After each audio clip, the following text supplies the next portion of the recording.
മുഖ്യമന്ത്രിയുമായുള്ള ഒരു ചർച്ചയുടെ അടിസ്ഥാനത്തിലാണ് ഈ ഒരു തീരുമാനമെടുത്തതെന്നാണ് ഞാൻ മനസ്സിലാക്കുന്നത്. മുഖ്യമന്ത്രി നേരത്തെ തന്നെ ഇത് സംബന്ധിച്ച് ഒരു പ്രശ്ന പരിഹാരത്തിലേക്ക് പോകുന്നു എന്നുള്ള ഒരു സൂചന നൽകിയിരുന്നു. ഞങ്ങള് നിരന്തരമായിട്ട് ഗവൺമെന്റിനോട് ആവശ്യപ്പെട്ടുകൊണ്ടിരുന്നത് ഈ ഭിന്നശേഷി സംവരണത്തിന് ഞങ്ങൾ തീർച്ചയായിട്ടും തയ്യാറാണ്.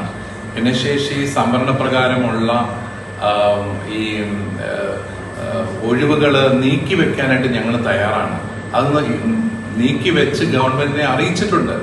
ഞങ്ങളുടെ പല മാനേജ്മെന്റുകൾ അത് അറിയിച്ചിട്ടുമുണ്ട്. പക്ഷേ ബാക്കിയുള്ള നിയമനങ്ങളുടെ കാര്യത്തിൽ ഒരു തീരുമാനം വേണം എന്നുള്ളതായി.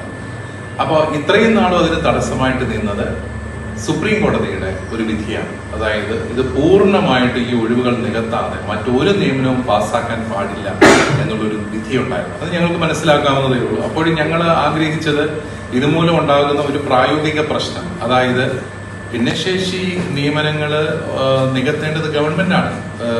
എംപ്ലോയ്മെന്റ് എക്സ്ചേഞ്ച് വഴിയാണ് ഉദ്യോഗാർത്ഥികളെ നൽകേണ്ടത്. പക്ഷെ അവർക്ക് നൽകാനായിട്ട് സാധിക്കുന്നില്ല.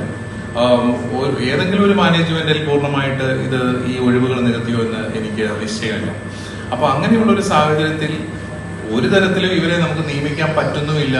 എന്നാൽ അതിന്റെ പേരിൽ ആയിരക്കണക്കിന് അധ്യാപകരുടെ നിയമനം തടസ്സപ്പെട്ട് കിടക്കുന്നു.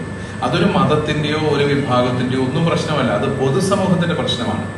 അപ്പോൾ അങ്ങനെ വളരെ വിഷമിച്ച് ഈ ജനങ്ങൾ, പ്രത്യേകിച്ചും ആയിരക്കണക്കിന് അധ്യാപകര്, അവരുടെ കുടുംബങ്ങള് ആ വേദനയിൽ കഴിയുന്ന സമയത്താണ് NSS മാനേജ്മെന്റിന് ഇപ്രകാരമുള്ള ഒരു സുപ്രീം കോടതി വിധി ലഭിച്ചത്. അതായത് ഭിന്നശേഷിക്കാർക്ക് വേണ്ടിയുള്ള നിയമന ഒഴിവുകൾ മാറ്റി വെച്ചാൽ ബാക്കിയുള്ള നിയമനങ്ങൾ അംഗീകരിക്കാം. അപ്പോൾ ആദ്യം അത് NSSന് വേണ്ടി മാത്രമുള്ള വിധിയാണ് എന്നുള്ള രീതിയിലുള്ളൊരു വ്യാഖ്യാനം ഗവൺമെന്റിന്റെ ഭാഗത്ത് വന്നപ്പോൾ തീർച്ചയായിട്ടും അത് ഞങ്ങൾക്ക് വേദനാജനകമായിരുന്നു. ഞങ്ങളത് ഗവൺമെന്റിന്റെ ശ്രദ്ധയിൽപ്പെടുത്തി. ഗവൺമെന്റ് അത് വളരെ അനുകൂലമായിട്ട് പ്രതികരിച്ചു. അങ്ങനെയാണ് ഇത് ഏതെങ്കിലും ഒരു മാനേജ്മെന്റിന്റെയോ രണ്ട് മാനേജ്മെന്റുകളുടെ പ്രശ്നമല്ല. ഇത് എല്ലാ മതവിഭാഗങ്ങളിലും പെട്ട എല്ലാ മാനേജ്മെന്റുകളുടെയും പ്രശ്നമാണെന്ന് മനസ്സിലാക്കി, ഇത് പൊതുവിദ്യാഭ്യാസത്തെ തളർത്തുന്ന ഒരു പ്രശ്നമാണെന്ന് മനസ്സിലാക്കി അതിന് ഒരു നല്ല പരിഹാരം അവര് കൊണ്ടുവന്നിരിക്കുന്നു. അതില് മുഖ്യമന്ത്രിയോടും വിദ്യാഭ്യാസ മന്ത്രിയോടും അതിന് സഹകരിച്ച എല്ലാവരോടുമുള്ള നന്ദി പ്രത്യേകമായിട്ട് അറിയിക്കുന്നു. ഗവൺമെന്റിന്റെ ഈ തീരുമാനത്തിൽ വളരെയേറെ സന്തോഷമുണ്ട്. ഗവൺമെന്റിനോട് പ്രത്യേകമായിട്ട് നന്ദി അറിയിക്കുകയാണ്. കാരണം ഈ ഭിന്നശേഷി സംവരണത്തിന്റെ പേരിൽ മുടങ്ങിക്കിടക്കുന്ന നിയമനങ്ങൾ സ്ഥിരപ്പെടുത്തണം എന്നുള്ളതായിരുന്നു നമ്മുടെ ആവശ്യം.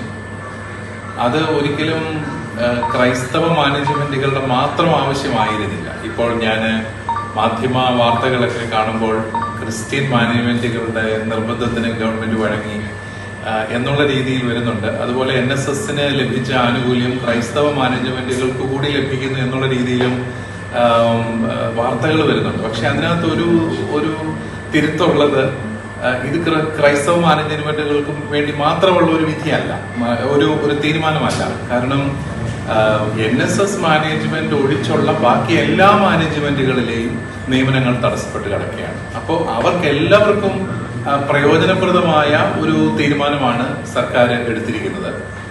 അതുകൊണ്ട് തന്നെ ഇത് ക്രൈസ്തവ മാനേജ്മെന്റുകൾക്ക് വേണ്ടിയിട്ട് മാത്രമുള്ള ഒരു ആനുകൂല്യമായിട്ട് കരുതുന്നത് ശരിയല്ല എന്നാണ് എനിക്ക് പറയാനുള്ളത്. ഇത് ഒരു സർക്കാരിനെതിരെയുള്ള ഒരു സമരത്തിന്റെയോ സർക്കാരിനെതിരെ ഒരു സമുദായമോ സഭാ സമൂഹമോ സമരത്തിനിറങ്ങുന്ന ഒരു പ്രശ്നമല്ല. ഇത് പൊതുസമൂഹത്തിന്റെ പ്രശ്നമാണ്. അതാണ് ഞങ്ങൾ എന്നും ഉന്നയിച്ചിട്ടുള്ളത്. കാരണം നമ്മുടെ എയ്ഡഡ് സ്കൂളുകളിൽ പഠിക്കുന്ന കുട്ടികൾ ക്രൈസ്തവരോ ഹിന്ദുക്കളോ മുസ്ലിങ്ങളോ നോക്കിയല്ലോ നമ്മൾ പഠിപ്പിക്കുന്നത്. എല്ലാവരെയും നമ്മൾ പഠിപ്പിക്കുകയാണ്. അപ്പൊ അവരുടെ ക്ലാസ്സുകൾ നടന്നു പോകാനായിട്ട് സൗകര്യമില്ലെങ്കിൽ അതിന്റെ ക്ഷീണം ഗവൺമെന്റിനാണ്. യഥാർത്ഥത്തിൽ ഈ തീരുമാനത്തിലൂടെ ഗവൺമെന്റിന്റെ തന്നെ വിദ്യാഭ്യാസ പ്രവർത്തനങ്ങളെ ശക്തിപ്പെടുത്തുകയാണ് ചെയ്തത്. ആർക്കെങ്കിലും ഒരു ഔദാര്യം കൊടുത്തു എന്നുള്ളതിനേക്കാളും സർക്കാരിന്റെ വിദ്യാഭ്യാസ പ്രവർത്തനങ്ങളെ ശക്തിപ്പെടുത്തുന്ന ഒരു നടപടിയായിട്ട് ഇത് വരികയാണ്. അധ്യാപകർക്ക് ശമ്പളം കിട്ടുമ്പോൾ അവർക്ക് പഠിപ്പിക്കാനായിട്ട് താല്പര്യം ഉണ്ടാവും. അവർക്ക് ഈ ദിവസവേതനം എന്നൊക്കെയുള്ള ആ ഒരു തലത്തിൽ നിന്ന് മാറി അവർ മാന്യമായിട്ട് അധ്യാപകരെന്നുള്ള നിലയിൽ അവർക്ക് ശമ്പളം കിട്ടുകയും അവരുടെ നിയമനങ്ങൾ അംഗീകരിക്കപ്പെടുകയും ചെയ്യുമ്പോൾ നമ്മുടെ പൊതുവിദ്യാഭ്യാസ മേഖല ശക്തിപ്പെടുകയാണ്. അല്ലാതെ അത് ഏതെങ്കിലും ഒരു മതവിഭാഗത്തിനോ സമുദായത്തിനോ വേണ്ടിയുള്ള ഒരു ആനുകൂല്യമായിട്ട് നമുക്ക് കാണാനായിട്ട് സാധിക്കും.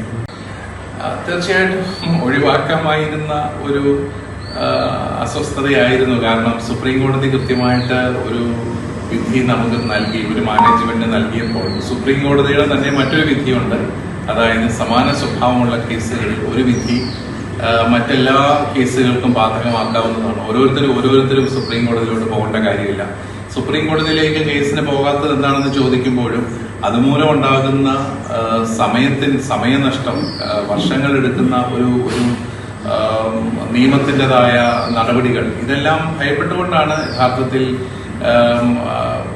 അതിലേക്ക് പോകാതെ ഗവൺമെന്റുമായിട്ടുള്ള ഒരു സംഭാഷണത്തിലൂടെ ഇത് പരിഹരിക്കാമെന്നുള്ളതായിരുന്നു നമ്മുടെ ഒരു പ്രതീക്ഷ. അതുകൊണ്ട് പക്ഷേ ഈ സുപ്രീം കോടതി വിധി വന്നു കഴിഞ്ഞപ്പോൾ ഗവൺമെന്റിന് സത്വരമായിട്ട് നടപടികൾ എടുക്കാമായിരുന്നു. ഏതായാലും അത് അവരിപ്പോൾ എടുക്കുന്നു എന്നുള്ളതിൽ